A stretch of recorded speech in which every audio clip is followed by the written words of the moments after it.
ৰাগ ঐনিতম অসমীয়া চলচ্চিত্ৰ জগতৰ এজন জনপ্ৰিয় অভিনেতা আৰু মডেল।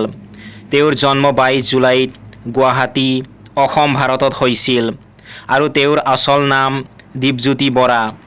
তেওঁৰ পিতৃৰ নাম বিপিন চন্দ্ৰ বৰা আৰু মাতৃৰ নাম সুবৰ্ণ বৰা। ৰাগ ঐনিতমে তেওঁৰ দেউতাকৰ চাকৰিৰ বাবে বিভিন্ন ঠাইত পঢ়া-শুনা কৰিছিল। জিৰিকিনি LP স্কুলৰ পৰা প্ৰাৰম্ভিক শিক্ষা গ্ৰহণ কৰিছিল।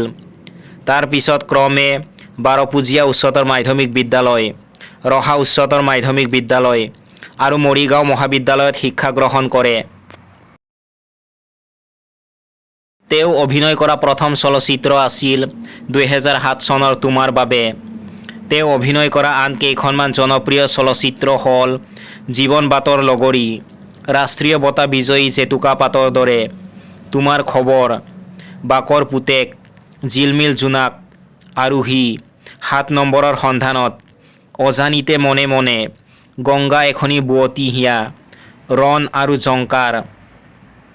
তেওঁ 50খনৰো অধিক VCDত অভিনয় কৰিছে, যাৰ ভিতৰত জানমণি, জোনবাই, আগুমাই, অঞ্জনা, মৰম জান, অচিনাকি মন, পখিলা, বহাগৰ নাচনী, মা কামাখ্যা আৰু ঝুমকা অন্যতম।